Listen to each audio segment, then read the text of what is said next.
sounded so bad. I was But like, look, fuck doing that. I'll come up with a topic and then I just wing it, bro. yeah, You know, whatever's on my heart, whatever I think. And I don't worry about, like, I know no one's going to leave the meeting going, what the fuck was Jesse saying? No one gives a shit. They're all thinking about themselves. You know, we don't spend that much time thinking about what, you know. yeah, And no, mostly unless it's something good that resonates with us. We yeah, walk out of there, we're like, damn, that felt good. that's it, You dude. know, you're not even sure what you really heard. You just know you heard some good things. And maybe Yeah, a couple of lines maybe stuck out to you, but you know, it's not like no one resonates on exactly what people say in there, no, man. You not know what I word for mean? word. We're not picking each other apart. No. All right, welcome back. This is another episode of What the Clams. As always, I'm Clams, and I got a special guest with me today. I got Jesse with me. Hi, how's it going? So yeah, dude, like we were talking about before we started this thing, I wanted to get some of the people from the fellowship in here, just because you guys have fucking solid stories. Like when I got to hear when you went to Le Grand to your speaker meeting, Oh yeah. that was fucking cool, dude. It was really cool to be there to support you for that. And then like, I just love hearing everybody's story because, like you were just saying, dude, it might not be word for word that you're like, fuck, that's right, but it gets you thinking like, oh shit, it's parallel. Yeah. It's my own similar scenario that's so different, but it's so the same. Yeah. It's like what they say, you know, in the literature, we think that we're so fucking unique that we can't relate with anybody, but we Definitely. 100% can. Yeah, terminally unique. I felt like that for a long time. Yeah. You know, like I was so sick. I was so far gone that I had done so many drugs and so many bad things that this program wasn't going to work for me. But really what it was when I walked into that room is I saw, you know, people that were, you know, quote unquote drug addicts that were being vulnerable. And, you know, it looked like they had made this transformation from like this low crawler, like I felt, to this butterfly, you know, because they're laughing. I see the joy in their eyes. And I was really scared, man. And wondering, like, am I going to be able to make this transition? Am I going to be able to get vulnerable? Because vulnerable was something that was really hard for me. You know, I kept that front on. Fuck yeah. You know, and I wanted to make you think something that I wasn't because I really didn't even know what I was. So I just tried to I came in, you know, kind of still running the residue of the streets off, you know. I was still, and it would take a long time of coming to those rooms and a lot of relapses before I was ready to like actually just be myself. Yeah, see, a human honestly, being. like you're saying, dude, right there, that's as crazy as I love how a lot of our stuff, like I've felt this way since the first time I've heard you share, was like we have a lot of similarities in things and in views and like how I feel like the way we were raised. Because my mom was 41 when she had me, so I was raised like not like how my friends were. You know, it's like that's their grandparents. Yeah, and it was like my dad was never there. He's a deep addict. He was always my first memories of my dad beating the shit out of my mom and him being blackout drunk and doing crazy shit. And he was always like, he was on meth and all this crazy shit. My uncle, my mom's brother, was the one that was most like the father figure for me. And it was the same shit. I remember him, I was like 5, 6, playing T-ball. And he fucking went to hit a ball, you know, grounded or whatever. And it hit me in the fucking face. I'm laying on the ground crying. And he comes over and he's looking at me. And he's like, no blood, no foul. Walk it off, Alice. That's the thing, too. He always call you something like derogatory like that. Because is that your uncle? Yeah. And like I don't know, in their eyes was like, if you can overcome this shit when you're young, then nobody's gonna be able to hurt you. Oh yeah. Which is such a weird concept because now it's like, you know, that's modern day, dude. Yeah. You would be fucking canceled. Like yeah. In the 80s and stuff. Yeah, my dad was all about, you know, I grew up saying the word fag and faggot was pretty custom around. Like I wasn't like against it, but I was too afraid to be for it. I knew that much because all my peers and my father and everyone. So there was also just like you had to be that tough guy. Yeah. You know, you couldn't be a pussy. And if you had emotions, you felt turmoil within yourself because you're like, I can't feel these emotions. Yes, yeah, exactly. Yeah, you couldn't express. I mean, my dad wouldn't have understood something like that. You know? He left me when I was pretty young. That, you know, again, like he was abusive too. We fled from him and hid out from him. But later on in life, when I would get to know him, you know, he was a total addict and he didn't know how to cope with his own feelings, let alone. And that's how I feel about my dad when I found out he was dead, dude. It was one of those things where like it like really hit me like I have no parents. You know, and I'm like, fuck, dude. You know, it wasn't like it hit me. How long ago did your dad pass? It's only been a couple years. Okay. But I wasn't really close with him at all, and that's the thing that was so shitty.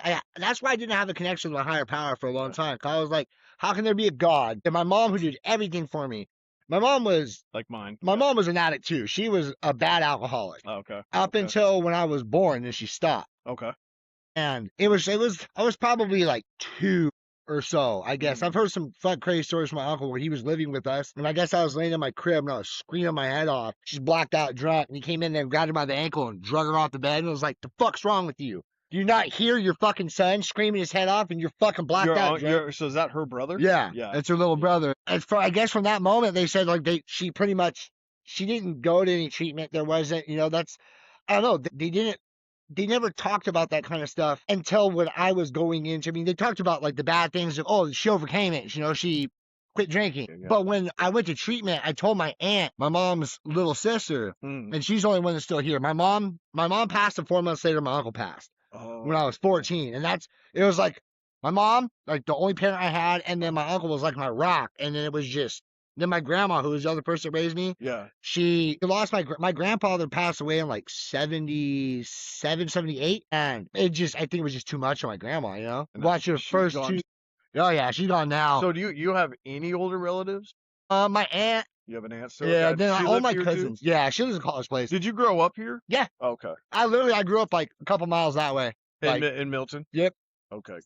My mom owned a video store in Wawa, like we were talking about before. Oh, Maz. Yeah. That's right. Yeah, yeah. And that's how, like, I don't know, a lot of things for me, like I think that also led into how I saw addiction was that it was normal because my mom was a bar junkie, Oh, sure. that's how she was. So all of her friends, that was just common. Yeah. Like she didn't go out and do like anything. But any of the people that she'd see, like I'm very much like my mom, where like I know everybody. For the most part, no, pretty much Social everybody. butterfly. You go around, Yeah. you meet people. Yeah. That's what my wife always calls me because she's more like, as you Reserved. see, she's reserved. she's very quiet. Yeah. She don't really talk, and like I'm the complete opposite. Yeah. Extroverted big time. Big time, dude. Yeah. And like that's the weird thing is I also learned about extroverts that can like they recharge introvertedly.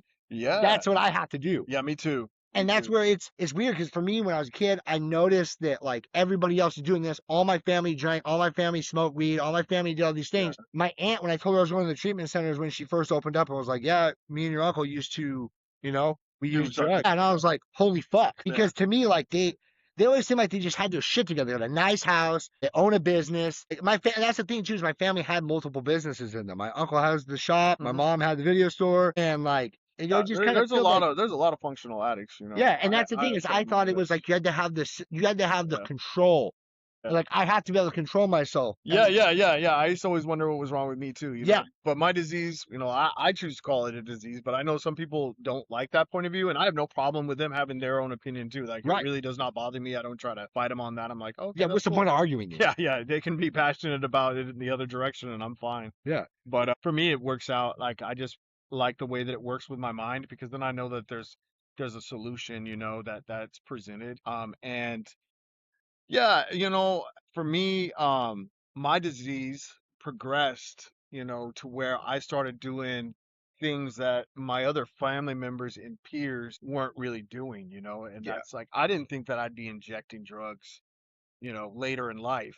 I started doing that when I was 27 after I had my first daughter, I found myself injecting. I was in South Florida during the pill mills, when Oxycontins were everywhere and Roxycontins, and I got really swept up in that whole epidemic and got highly, just let go of myself, let go of any grip of trying to resist and just indulge. Yeah. To the point where in the end, because I actually owned a house out there, and we had to just abandon that. It was part of the bubble too. In 2008, lenders were giving out predatory loans to people that couldn't afford a house. That was me. I was a waiter at a restaurant, and so was my wife at the time.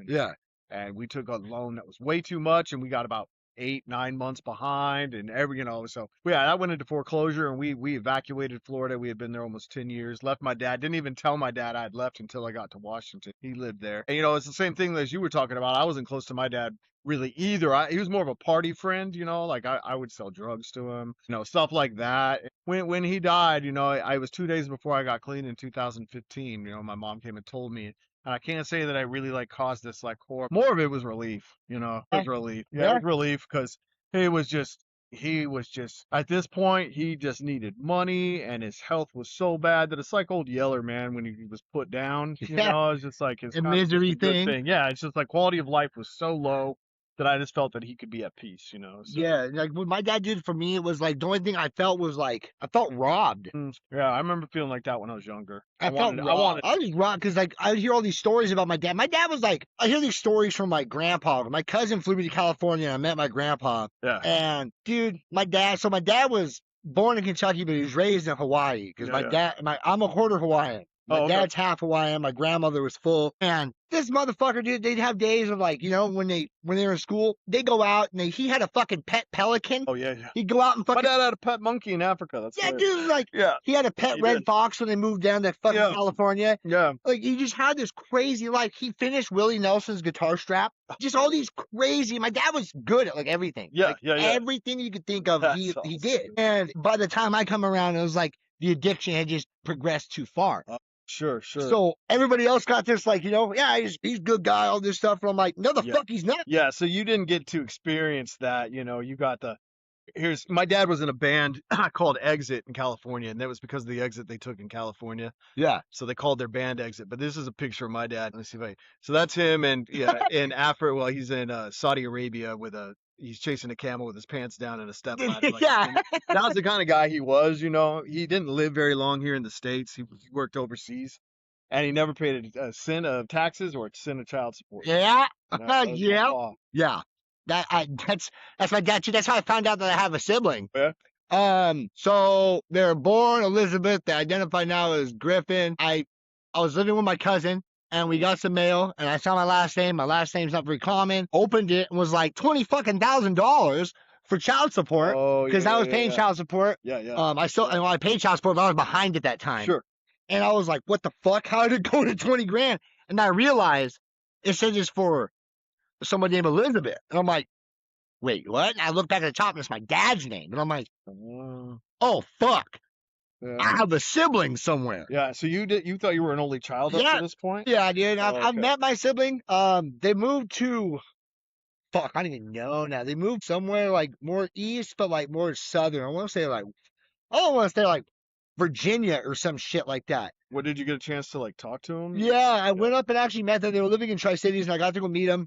I've talked to him that one time and like, we've talked and stuff. And it's like, I don't mean to be a fucking asshole, but it's like very odd. It's hard to build that relationship for me. Well, sure. It's weird. I'm like almost 30 at this point. Yeah. You're not like, just because you're kin, you're not gonna automatically. Because like, well, I found out about them fucking when I was like probably 21, 22. Yeah, so you have no. And then like 10 years later almost, I meet them because their mom reached out to me and was like, hey, are you Sid's son? I was like, yeah. Oh, your dad's name was Sid? Yeah. Oh, that's cool. The last time, like, dude, like my fucking dad's family, man, like addiction riddled that family. My dad is the oldest of 5 kids. So is it 5? So it's my dad, Fred, Rhonda, Henry, and then Glenn. Henry and Glenn. So my uncle, my youngest uncle, Glenn, passed away a long time ago. I don't know when, but okay. He was gay. And at the time, obviously, it was like, kind of controversial, but he was living in Beverly Hills. Sure. He was into like dance or some shit like that. Well, like well off. Him and his boyfriend, they're doing really fucking good. And when you're doing really good, you end up partying a lot. And apparently so Glenn and Henry, my other uncle, were sitting by his pool, high as fuck on PCP, and my uncle Glenn fell in the pool. And my uncle Henry thought he was tripping, and he watched his little brother drown to death. Jeez. Yeah, and That's then tragic. my uncle Fred came when I was down there. I was kind of around them a lot because it was his son that flew me down there to meet that side of the family because I knew nothing about my dad's side of the family. Like, he didn't tell me anything. I would hear like little bits of like your Uncle Fred. When my dad had this weird resentment towards him, and like I don't know, it's just a really weird situation because like I don't know him hardly at all. So of course I didn't know anything about them. My Uncle Fred was like, I had to get clean. I had to come out and tell my family, I had this issue with addiction, with substance abuse and stuff. I had a lot of respect for Uncle Fred. But then when my dad passed, it's kind of been like a falling out, which I can understand. Like, don't get me wrong, I understand their side, but like, Do they live here too? no, they live in California. They all live in Simi Cali. Valley. Okay. And when my dad passed, he was they took him from Milton to Walla, and then they took him to Tri Cities because he was not doing good. He passed there. He was there for like 4 days, and they finally called me and were like, "Hey, is your name Tyler?" And I'm like, "Yes." And they're like, "Is your dad Sydney?" "Yes." Like, "I'm sorry to tell you about your dad, your father." I was like, "Oh fuck." So what happens now? And they're like, "Well, somebody's got to come and get this body." Yeah. So in my fucking how I was, I was emotional about it, but like it was more like anger. I was like, What did you cremate your dad? no, I called my grandpa. I was like, you need to come fucking deal with this shit. How old was your dad when he passed? Oh fuck, he had to be 60s something. My dad was 60. Because my mom was, I think my mom was 4 years older than my dad. So he had to been like, he's like mid 60s, like 66, 67, something like that. Yeah, there was an $800 cremation bill that had to get paid when my dad. A good thing my sister had money because I was just getting into recovery. I was the second day. That's where we had the falling out. Because my grandfather pretty much told me like, I love you because you're my grandson, but like you're not family. Like, why? Dad's dad? Yeah, he pretty much disowned me because I told him, "Fuck you, I ain't dealing with that shit. That's your problem." Oh, is that what pissed him off? Yeah, cause I was like, you kept because I called to tell him I went through all my dad's shit and I started finding these letters.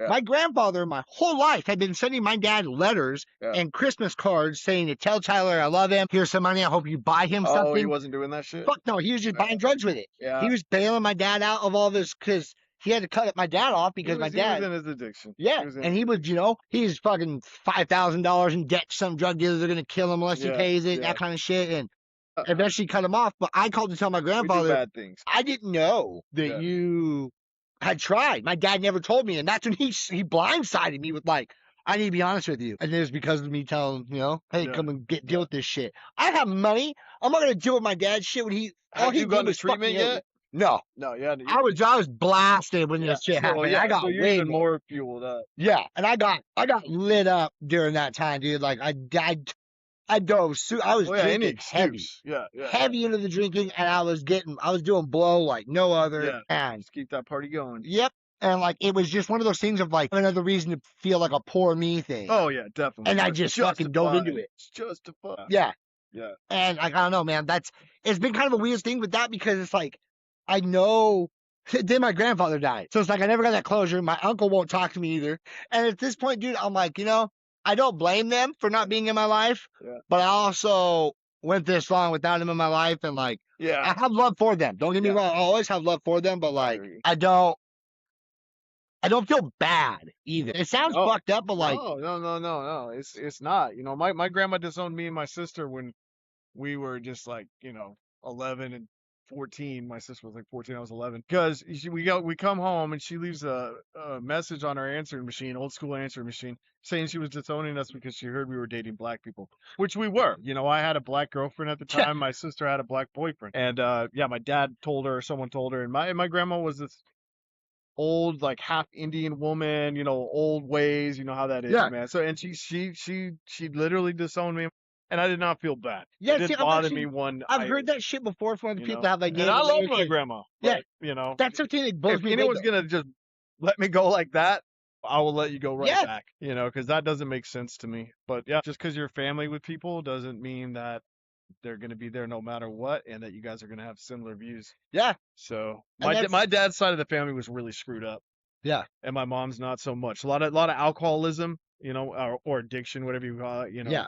It's the same thing, but just two different words. But they were a lot more functional. Man. The more functional on my mom's side. I mean, but the thing is, everyone, dude. Like I can remember getting together. Like we had these big ass. So. And just drinking going down, dude. We have the weirdest family. It sounds so fucking bad when you're like, oh yeah, this is my because we have double cousins. Oh yeah. Because my grandmother and her sister married twins. I got you. So everybody's double cousins. So it sounds like some Alabama shit. Yeah, you're like, there's some inbreeding going on. Yeah, it's what it sounds like. The case, it's just, the way it is. Yeah. But dude, and like you get together in just this massive family because you got this sibling and this, my grandma and then her sibling. Oh, those are the best though, man. Yeah, we used to have those too. Big old family reunions. And like, get them together and And everyone was getting blasted, you know. Everyone was getting And blasted. I started getting old enough to where I could get blasted with everybody, and Yeah. that was a blast. And it was like a fucking rite of passage, dude. It was like, oh, boy. I remember being fucking young as shit, and they're like, you want to try the first shot? And I'm like, yeah. Yep. And I had older cousins that were a lot worse than me. Yeah. So they would draw the attention of like being completely fucking chaotic and, Yeah. you know, making scenes and shit. And I would just be under the radar. Yeah, doing whatever. Because my cousins are all, my closest cousin, like in the family that I grew up in, he's what, 11 years older than me. Mm-hmm. So I'm the tie between this generation and this generation because he's 11 years older than me, and his son, my little cousin, is 10 years younger. Yep. I fill that gap. Yeah. Because my mom, being the oldest child, having the youngest grandchild, it's fucking Oh, weird. yeah. I see what you're saying. So, like, I have this weird tie between the two different generations. I grew up with all these people that are way older than me, but I'm the young kid. I also feel like, dude, and this is something kind of weird. It's been kind of changing, but I notice it in certain things. I'm like, I think I'm mentally maturing, but like, I still have like, I'm stuck at the age of like 15. Oh, yeah. No, that's super common. I still look in the mirror and I have a hard time seeing a man in front of me just because my brain is that of a teenager. Yeah. You know, and I'm trying to mature. I'm trying to grow and let go of things, and I'm still clinging to things that are, you know, just I'm still very impulsive. I'll still, you know, get in trouble for like throwing rocks at a playground or some shit that I should not be doing at my age. Yeah. You know, and my mom will give me looks and passerbyers will give me looks because I still am very immature in some of my ways, man. Yeah, dude, it's like I'm ADHD, I believe. Dude, I've never been diagnosed. Same. I believe that I am, and I believe that I see it in my youngest son. Yeah. And that's how it is for me too. and like, I have very impulsive behavior. Yeah. And I used to just like destroy my life within seconds. Like I'd Yeah. be doing good, I'd quit a job, I'd like, dude, I like nobody can it would fuck almost my be life like you get too. It was like when you start getting comfortable, you didn't yeah. like the comfortability because Yeah. it's like, Yep. so you destroy You it. still have to be really careful of me wanting to self-sabotage myself. You know, I did that in 2023, and it was hard to get back, but at least I got back. You know. I still find myself, I'm not gonna lie, 100%. There's the other day I was just, I don't know, dude. You just like, I was fine, and then it just like hit me like, just like wanting to be snappy about shit. Like, just I'm not like, I'm like literally wanting to like destroy things. Like, Yeah, just yeah, you yeah. know, not like physically, but yeah. like everything. Like, that's weird, dude. Like, Yeah. but I'm glad that I'm able to notice it now. After I'm already doing it, meaning like, yeah. Well, you're probably kind of an adrenaline junkie too. Oh yeah, Yeah. 100%, dude. Yeah. 100%. I'm like that too. I like being in really crazy ass atmospheres. I like Yeah. skydiving and shit like that, you know. And I liked running and gunning, and I liked doing crimes and the thrill of the hunt and chase and all that. Yeah, that was almost better than the actual high itself. Yeah. I didn't like going to jail, but who does? You know what I mean? But I did like that there was that whole risk of going to jail. Yeah. You know what I mean? And getting caught and yeah, and it's like I just embraced it, and it was very hard for me to stop stealing. You know, I really only have about a year away from stealing from stores because that was another addiction of mine.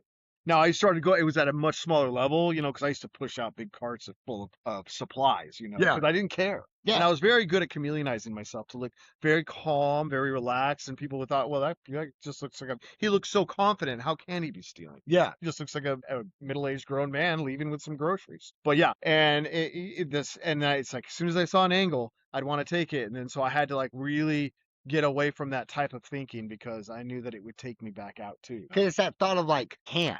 Yeah, That's the biggest thing is like I've yeah. noticed is like, Yeah, I didn't want to spend the money. I felt like a sucker. Yeah. You know, like I need this money. I don't want to waste it on, you know, food Yeah. and you know, Legos and stuff. I can just get that for free. I'd walk right out. Yeah, Yeah, dude, like I noticed the biggest thing for me is like it's not necessarily like an urge to use. Yeah. It's, I guess it is, but it's not in like the I need that substance.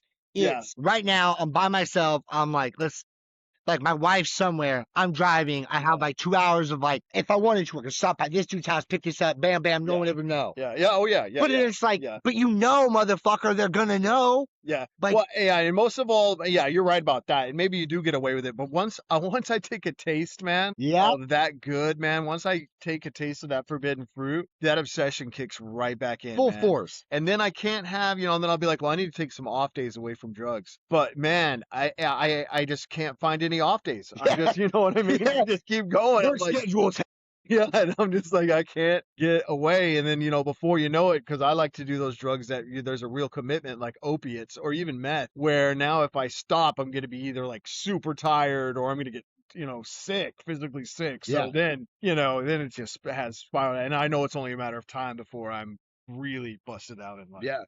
I know that bust out comes quick. Yeah, I have no more delusions. I've relapsed so many times and I've tried so many different formulas of using that I know when I use now that my life's going to be fucking horrible within days, a Yeah. week, 2 weeks, and I'll still do it. Yeah. That won't stop me. So that's why I go to a program like NA and get friends and everything. Yeah. Because I get tired of, even as beautiful it is out here.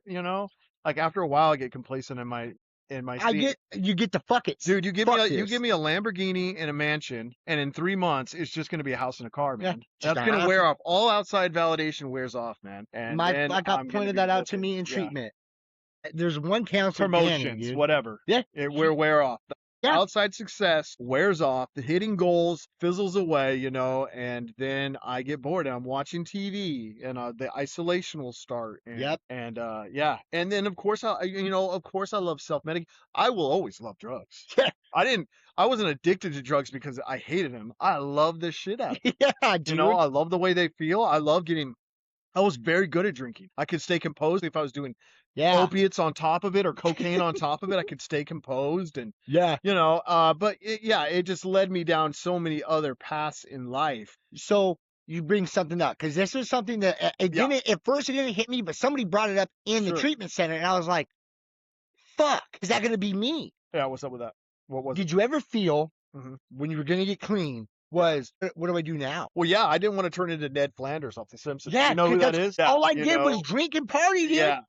I was a party animal, Yeah, dude. yeah, yeah, I yeah. would throw parties to play beer pong. That was play my cornhole. identity, party Yeah, monster. that was Party it. monster. I'd give you when I was younger, I'd give you my resume of everything I'd taken that day. Dude, I was that joke Dave Chappelle does of the white kid that's telling you exactly what he's done that day. Yeah. I drink a 40, like this is why I'm so fucked up. Look what I've accomplished. I've gotten all these chemicals in me and I'm still functioning. Yeah, literally. And I don't know, man. I think we have a lot of similarities in that aspect. That's why I wanted to just see, because, like, dude, for me, that was the thing. Especially after I got out, I was like, Yeah. but what do I do now? Yeah, and there was no shame in it in the beginning, and then once I started doing the things that I swore to myself I'd never do, that's when all that shame started. But then, yeah, when I wanted to, well, can I go back? Can I go back to just drinking then? I hope I did heroin and I've done meth and all these things. Can I just go back to drinking and smoking some weed, maybe coke on the weekends like I did in the beginning? And the answer for me is no. Yeah, no. Because to me, those drugs, that was great, back in the days. That's stage one, man. But I've been in the Ferrari of drugs. I've been in the designer clothing of drugs.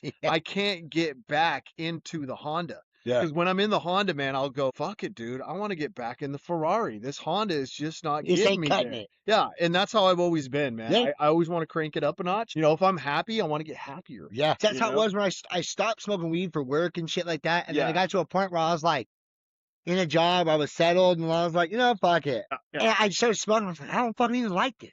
Like, what the fuck do people do this for? I'm just gonna do a buttload more blow. Yeah. And that was the thing. I'd chase a promotion. Oh, you're making go from $18 to $25. Well, it was like I never got a promotion because that just means more drugs.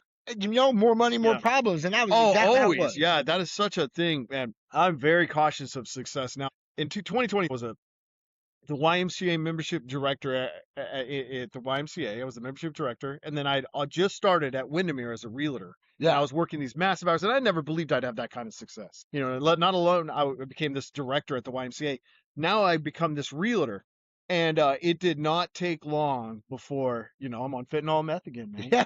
I'm on fentanyl and meth again, and I'm in there trying to quit the job as a realtor, and they're still trying to talk me out of it and tell me I'm going to be great. And I had to tell them, I'm on drugs, man. Yeah. I'm doing A, B, and Z, and and then they finally did get rid of me after I came back. Oh, they didn't get rid of me. They let me quit. They stopped trying to talk me out of it. Yeah. And they just let me quit. That's how it was at my job. I it was kept telling killing me. It was killing me, man. That's how it was for overnight at Walmart, dude. I tried telling them, like, I don't want to, I came back for one day after treatment. Yeah. I had like a week I had given myself of like space from when I got out, got settled back in, had to go back. And it was like, this is part of the reason why I'm getting fucked up.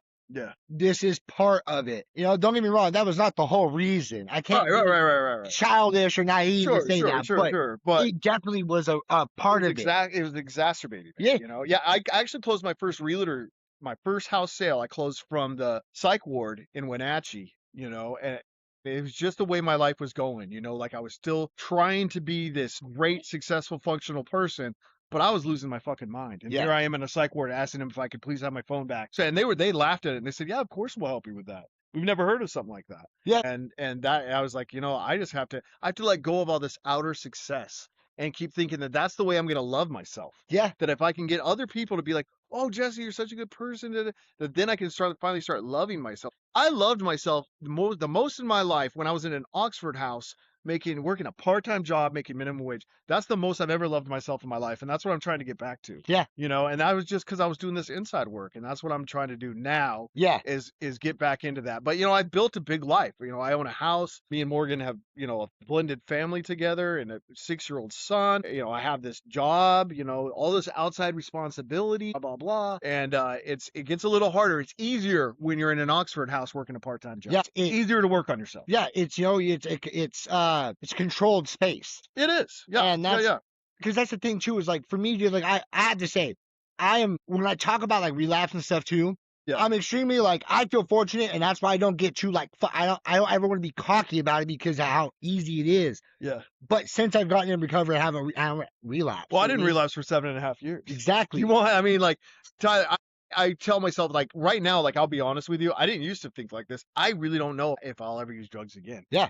Chances are I will. Yeah. Now, I have to keep that perspective. Yeah. Because I don't want to say, like, chances are I won't. Yeah. No, chances are I will. Because if you look at my rap sheet, look at my track Yeah. record, you know, I use drugs even after 7.5 years and all this outer success. Next thing you know, I'm smoking fentanyl and Yeah. meth. You know See, what I mean? That's what I'm saying. ODing. The power of the fellowship, though, because of you guys telling stories like that, is where it's like, help me keep this mindset. Because like, there's been times where I'm like, fuck this. Yeah, because you still got it in you, man. Oh, fuck yeah. You still have your brain. That's why I had the tattoo right here behind my neck. Yeah. I got that right like, the day after I got out of the treatment center. Yeah. 'Cause I was like, I had money. I was like, fuck, I want to get a tattoo. Yeah. Well, I think we're in like Florence, Oregon. I don't know. We're on the coast somewhere. I just called some shop up. I was like, can you do it today? And she was like, yeah, meet me there. It was, don't get me wrong, it was pretty expensive, but Yeah. the reason I wanted it though is because like, just because I can't see it doesn't mean it's not there. Yeah. That motherfucking stuff, That's a great still point. there. Yeah, you always got great analogies. You know, and the other thing is, you know, one thing I wasn't ready for is when life gets lifey. Yeah. Like, and you get the case of the fuckets, like you said earlier, man. And, you know, mine was Morgan asking me for space. All she did was ask for space. And I wanted to control that situation so bad. And that's one thing they teach us in NA is you got to let life on life's terms, man. Yeah. I had to let go of her and trust, put faith, the third step, that, you know, God, you know, give my will and my life over to the care of God, as I understand him, and that the universe is going to unfold exactly as it should. And the more I try to control things, the fucking worse it's going to get. I'm going to be in pain. They're going to be in pain. My will is not good. Yeah. You know what I mean? But if I just let go and accept things and just focus on me, it's gonna work out the way that it should. Always, yes, man. And then I found out that I was codependent. You know, Yeah. And I always kind of thought I was, but I didn't realize how strong of a codependent I was. And now I work the steps on my codependency so that if that life gets lifey again, and I ever have a partner, Morgan or whoever is in my life, that Jesse is still more important and not worth throwing away over somebody wanting to move on from me. And that's something. So a class I'm in right now, that's exactly what we're talking about. Yeah. And I was like, dude, I love it because everything we're talking, it's an interpersonal communications class. Oh, okay, sure. And everything in there is stuff that we've, everything in there is stuff that we've talked about, treatment center to the fellowship, but it's like You're taking this out of the community college? yeah, it's like a knowledge side of it instead of just being like an experience side. So like when you get to put the two things together, it clicks. Yeah. And that's exactly what they were talking about was like one of the last journal entry type things I had to do was like take a personal experience of like someone that's like, do they have like individuality in their relationship? Yes, and that's so important, man. Dude, it's something that like at first I was like, I don't get that. But then as I've like paid more attention to it, like I have things like this. Like, this is my thing. Yes. Ashley likes to do, like, and don't get me wrong, like, a lot of her things, and that's, at first, I used to be like, well, it has to be at the same level of, like, intensity. And then, like, I don't know why. That's how my mind's always been. It has to, like, equal out. Yeah, yeah. A lot of her stuff is she just wants to be able to chill. Like, she'll go hang out with her grandma, like, not do anything. But that's, like, her thing. I have, like, all these different side things that I like to do, and do them either, even if she's there, it doesn't matter if she's there or not, it's something I do. Yeah, you And have to have separate lives. Yeah, dude, and, like, that's where Because you won't know what to do with yourself when you if don't have it. Yeah, And that's, you'll say, well, shit, who was Tyler Yeah. before this relationship? and that's where I've come to I've that gotta so refine many myself. times. Because you became like the Borg. You Yep. became one, and then when that's Yeah. left, it's like you're no longer like, now I'm lost. All my Yeah. worth was tied up in that. Yeah. And now I don't know what to do. I don't have that many connections I kind outside of that. felt like that with substance. Well, yeah. I was like, That's how you it know, was. oh shit, even when I was quitting smoking, you know, I was like, who was Jesse before he smoked? How did I ever survive before cigarettes? How did Jesse ever survive before alcohol? Yeah, You know, how am I going to watch a Super Bowl without alcohol? dude, that's certain things of, like, How am I going to turn down a free shot if I'm on an airplane? yeah, I really couldn't get past those thoughts Yeah. in my head in the beginning of like, there's no way I'm going to be able to say no to that. and, like, for me, dude, it Free was like drink. going to, oh, I can go down to fucking Let's Go and, just eat. You hang out at a bar, you're gonna fucking drink. And Mhm. it's just, but, like, Absolutely. it's getting out of those mindsets of, like, it's gotten a lot better, Yeah. but, like, just staying away from some of those things. Yeah. And it Well, would seem like the it was obsession was fresh too. Yeah. You know, when you're asking me those questions, just like if you're a womanizer, you're going to be saying to yourself, well, how am I ever going to turn down a free blowjob if it comes? How am I going to be faithful to my wife? If Yeah. you're in that state of mind, you're not going to be able to. Nope. Just like you're not going to be able to say no to that free drink. Yeah. You know what I mean? 100%. That's why you dude. got to look for those traps inside your head and find where am I obsessing at? What's my obsession now? How's it manifesting? It can be food, man. I can have Yeah. trying to eat right, and there's a chocolate cake that Morgan and the kids are eating, and I'm sitting there on the couch trying not to eat it, and it's hour 2, but I can't stop thinking about it, man. It's like an itch that I have to scratch, man. Yeah, You and know? because, like you said, it could be literally anything. Mm-hmm. Yeah, And my that's where- brain's like, give up, man. You're not gonna make it. You're burning up right now, Yeah. man. Give up. Yeah. Relax. And And that's that's where- how dope was, and alcohol, and all that shit. And I man. think that's where people don't. I think that's like one of the biggest stigmas that people don't understand, because it kind of burns me sometimes when somebody's like, "Oh, I don't do that. I just do this." It doesn't matter the intent of what you're doing. Yeah. What do you mean by that, though? Like when especially when it's like an alcoholic, like but I just drank. Oh, sure. You know what I mean? Like Yeah, they yeah, do yeah, like comparisons, or like, yeah. or people Hey, they're can I like, try one of those? "Yeah, You dude." mind? Thanks, man. Or like with the they're like, I don't drink, I don't smoke, I don't do any of that, but I Sure, yeah. There's those people that but they have a gambling addiction. Oh, They yeah. Some people are workaholics, man. Their Dude. family fucking hate them because they don't see them, Yeah. but they think they're walking on water, man. Yeah, They're, or they're like- doing what they have to do, and they've justified Yeah. it in some way in their head. Yeah, people, we fool ourselves, man. We get so caught up in this shit. And you know what? I was so stubborn that when people would I would get defensive so quick. If you were making any suggestion or if you had any input on my life, I would get defensive Fuck and yeah. protect. You know what I mean? And think, Have what to the fuck do justify. you know, man? You know, and You haven't been through what I've been through. yeah, I couldn't take any, and that's that terminally unique, and I couldn't take any suggestions, and that's what I realized in 2015 is I realized, fuck, dude, the only person I listen to is me, my fucking brain, and if I was my life manager, if I could actually see my brain as my life manager, I would fucking fire him. Fuck yeah, dude. Dude, because he has not done well, bro. Like you said, look back and you're like, there hasn't really been a whole lot of like, fuck yeah. It's been a lot of, God damn it. Yeah, there hasn't been a lot of like personal success. Not that I'm like this, like I've always believed that I'm a good person, but like, yeah, man, I've done a lot of stealing and lying. Yeah. And yeah, have I had my moments where I held the door open for the old lady and or helped out a kid as he fell somewhere? Yeah, sure. I've had these moments where like, yeah, I'm a good person, but I've done a lot of wrong in pursuit of my own comfortability inside my own body. How many times I would spend more time focused on how am I going to get fucked up on Yeah. like a trip? Yes. I'm more focused on what am I going to drink? Oh, I can't drive now because you know what I mean? Like, can't go nowhere. Well, kids want to go do this now. Oh, well, it's too late because I'm fucking Oh, yeah. trash. Yeah. That's so Oh. fucked. God, yes. Yeah, man. Just Yeah, really embarrassing, shameful stuff that I had to like, find compassion for myself in Yeah. the end, man, when it's all been said and done, because nobody knows the level of barbaric shit that I've done, Yeah. like being high at my kid's preschool graduation, selling my daughter's toys on Walla Walla Marketplace so I can get high, and she caught me. Yeah. And I had to be like, hey, I'm going to buy you another scooter. Don't worry about it. She was like, are you selling my scooter? That's really embarrassing, shameful stuff, Yeah. man. Driving my daughter around I'm like, as I'm in not out mode, man, Yeah. like I know that, like not everybody, I'm not on a reality TV Truman Show because I'd be hated. If people Yeah. saw that, they'd be like, you fucking scumbag, Yeah. man. How can you do that? You're like, yeah, you're right. I've There's some done of the it, things but I've done, dude. yeah, It's like if I these look back and like if there was like a fly on the wall, they knew. exactly. Fuck, dude. Exactly. Yeah, yeah. And if I had to just watch what I was doing, Yeah, yeah. I don't even like that guy. Yeah, yeah, and see, and that's the thing is like I know those things. Like I can't bury them deep enough. So that's the stuff that I put in my step work. That's the stuff that I'm like I have to have compassion for and be like, man, I was a different person. Yeah. I was just really, really lost in this world and really, really wanted to self-medicate. And I suffer from the same thing that millions of others suffer from. Yeah. It's very common, man. Yeah. And And there, dude, I know so many people that I'm not the best and I'm not the worst. yeah. And that's something I had that was something right there. I had to be able to start getting better was I had to start forgiving myself because there was just things that like, and there's things, dude, that like my brain has like shut out. The PTSD, I used to not like Absolutely. talking about the fact that I had PTSD because Yeah. I had like a lot of stigma. us do. Yeah. Because it was yeah, like yeah. when they diagnosed me with it, I'm like, Yeah. fuck, I don't Yeah. want to like say Yeah. anything because most people you think like first thing you think of PTSD, a lot of people think military.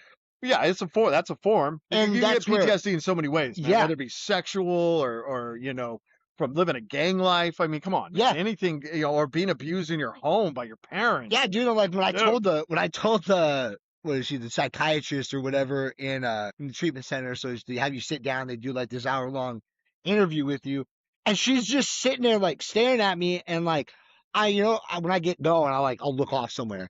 Yeah. And I look back at her, and she's just kind of like jaw dropped, like, I'm like, what? And she's like, Yeah. do you not do you not notice that is not normal? Like the shit that you've been through, because it was like since I was 14, it was Yeah. like boom, boom, boom. Yeah. At least one thing a year for like 7 years. And when I Yeah. came out of it, I was stuck in fight or flight. Yes. And then I started getting on medication, dude, and like it's made a world of difference. Like, yeah, I'm on medication too. yeah, and like know? I used to always be like, oh, I'm not gonna do that shit. I don't need to take no meds. Dude, do I need to? No. Is it make things a hell of a lot better? Fuck yeah. Oh, I totally believe. I think that one of the things that for me that it did was just kind of blunt some huge emotions. Yeah. And I needed a little blunting on those because in those huge emotions I was making horrible Erratic decisions, man. All over the So place. just like dude. spun out, man. Yeah. Just spun out because I could not deal with what I was going. Couldn't cope. I didn't have coping skills. Yeah. So once I blunted off some of those emotions, I was able to start making more rational decisions when shit was hitting the fan. Being able to actually sit with the emotion, let it like Yes. feel it, and be like, Yes. okay, Not need to is medicate it. Yeah. Yes. shoving the things down, dude. Like it's like with my mom, dude. I don't think I actually grieved. Like I was stuck in like a shell shock from that. From my mom to my uncle, and I think my uncle was one that really fucked me up because See, my and mom, you've I got had to close say death. goodbye. That's one thing that is different about us. You've experienced close death, like Yeah. people that are close to you, and I don't really have a lot See, in that and area. that's for me. We're like, And that's, unexpected too, because you were 14. Yeah. You did not expect that to happen. and see, that's the thing is like also like I also feel like that's almost sounds good. It's gonna sound weird, but it's almost like a good thing for my recovery. Well, because yeah, I can see why you I've say already been through it, Yeah. and I also know what happens if I use when those things happen. Yes, It just makes it all true. that. Well, that is true. It That is takes you true. down a fucking because then your mind, like anytime I would get fucked up, Yeah. I would get to a certain point and I would go right back to that emotion. Yeah. It's like I set a save point. Yeah, and see, I don't have that experience, and you're right. That is a little frightening for me to think about because I didn't realize, like, even in recovery, even with this medication, how some of these emotions would be so big. And I think, like, say, a death of my child or Something like that, just dude. so many things It's out gonna there, right? fucking destroy you. So many lifey things, man, where it's like this feeling's not going to end, and I go to that option reduction where it's like I either need to kill myself or I need to get high, Yeah. or I need to run. Yeah. But if I run, I'm gonna get high wherever I wind up. Yeah. You know what I mean? Because I'm gonna feel like shit whenever I get to where I'm getting because I just ran away from everything. Yeah. You know, I just got in my car and ran back to California or Florida or wherever. Mhm. Try to relocate. Try to run from it all. And that's what I've found is like in the fellowship, dude, is like when I see people that are going through things, like I haven't seen anybody that's going through like, my mom just died. But I'm seeing other people that are in there right now that are like, hey, it's getting close to that Getting time of close. stuff. Yeah, yeah, yeah. And the fact that they're in there, they're talking about it, that is way more Yeah. than, because I honestly, dude, like it gave me a fucking like a reality check when all that happened when I was a kid. Mhm. And all my family was like, you handled it really well, but they didn't realize like I would try to deny them Mhm. the fact that I did well because I'm like, no, because I'm destroyed on the inside. But in reality, I took a lot of what was happening at a Mhm. young age and was able to like internalize it of like, she's not in pain anymore. And like, start turning it into like rationalizing it and understanding it. To find a way to cope through it. Yeah. And I did do well with some of it, but that was because my family straight up was like, I don't know how to deal with this shit. Like my aunt straight up, when my grandpa died when she was 19, she's like, I don't know how to deal with this shit. Yeah. This is how I dealt with it. Alcohol. Yeah. And it was, I feel like going through these things, it's one of those weird, I feel like I had a epiphany moment when I was in treatment center where I was like, I get it. I sat up and I was like, I get it. It was like 11 o'clock at night. My roommate's like, what the fuck are you talking about, dude? Like, I get it. I had to go through all of these things for me to understand what I understand now so that I can progress like my family going forward. Like, it's like I had to take a bigger hit young so that I could learn it young to be able to pass it on so they don't have to deal with it as heavy. And like, it makes sense, but at the same time, you don't get to control that. You know what I mean? Everybody handles everything differently. Yeah. Well, that is a good way to look at it. And perceptions, everything. You know, they say that in life, what happens to us is 10% and 90% how we respond to it. Yeah, You know? and that's what I was always bad. I always saw it as 90% of what was happening to me, and the response was 10%. You Yeah. know what I mean? Like it was way more fucked up what was happening to me. You know, and And my that's- reaction was expected. I was getting to those like conclusions on my own, fucked up. Like it's all about like how you look at it and all this shit. Yeah. But I didn't have a reasoning. I didn't have like it was so weird. Like when I was in the treatment center, I was like I was so close to like, getting it, but I would never get it because I was stuck in this endless loop. I had like a glass. You know, I would never be able to break through because I'm not allowing myself to get the last lessons that I needed, which were living. Yeah. Like, Yeah. not just existing, but living. Well, that's what I'm trying to do now, man, is to get out of my head, Yeah. get out of those loops. Fucking hard. You know what I mean? Not identify with my brain Yeah. as me, my thoughts. You know what I mean? Yeah. Let them go through my head like clouds. And let them pass. And let them pass instead of attaching myself to it, putting truth behind it, Yeah. and clinging to it, identifying it as whatever. Because you start Let it looking go. for things to justify And it and to then- make it right. And then I'm lost inside there, man. Yeah. I get lost inside my own head, and that then I'm not living. Yeah. You know, and that's just kind of a coping mechanism. It's just something that I got fooled into. You know, at some point in my life, I wasn't like that all my life.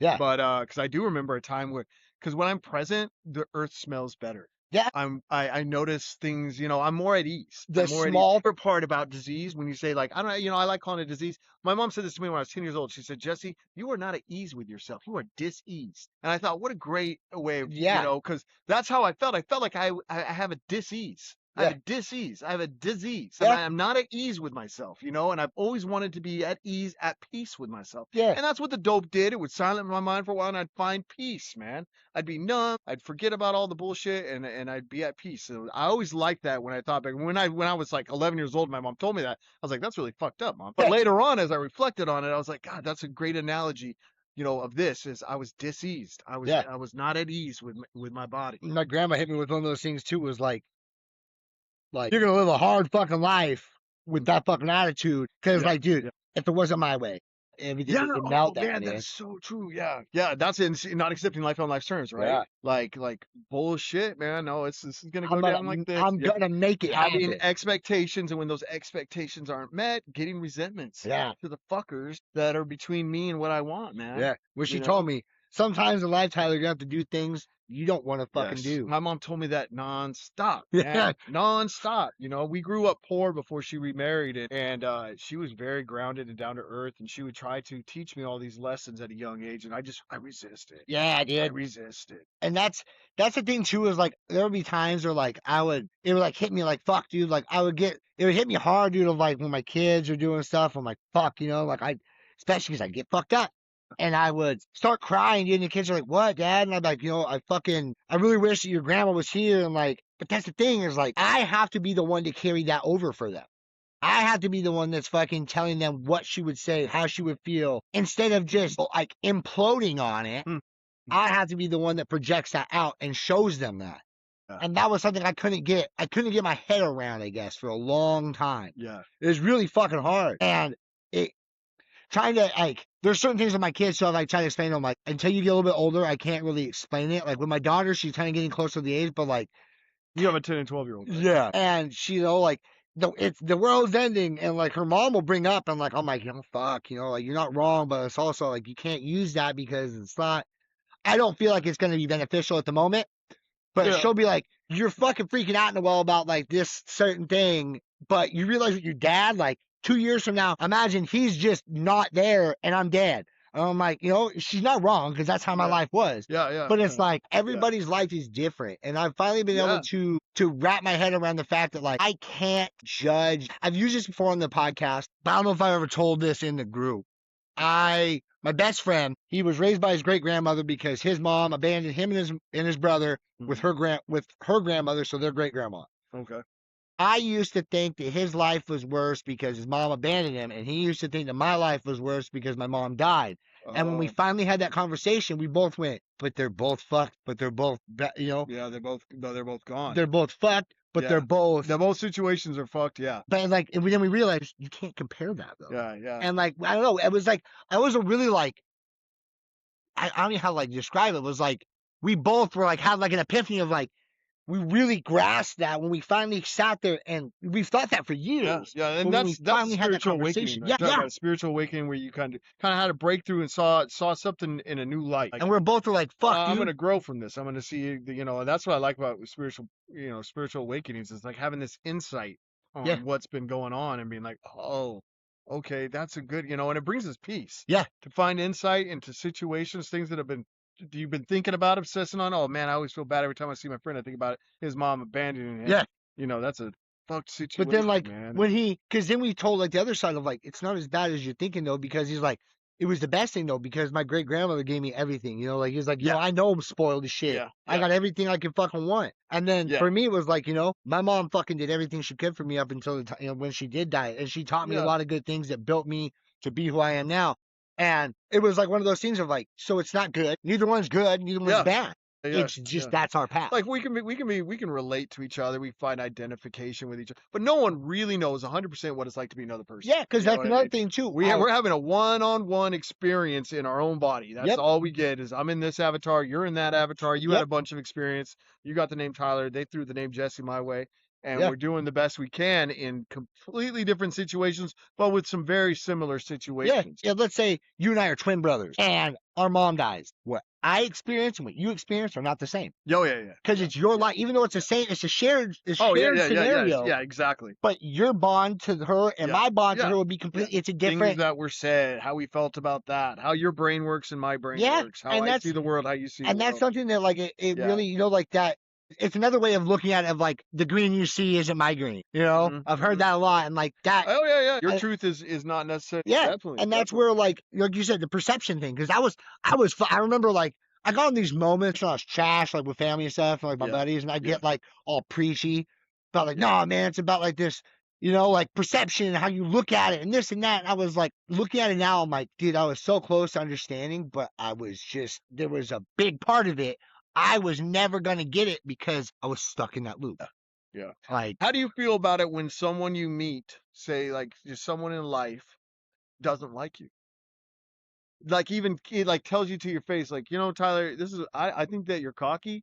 Yeah. And I think that, and says these like things to you. And I know they tell us like, don't take that stuff personal. But it's very hard for me not to take that. I don't want to take a jack, because that's the thing. Honestly, you know, I can have 100 people in the room like me, and if one doesn't, it really affects me. Yeah.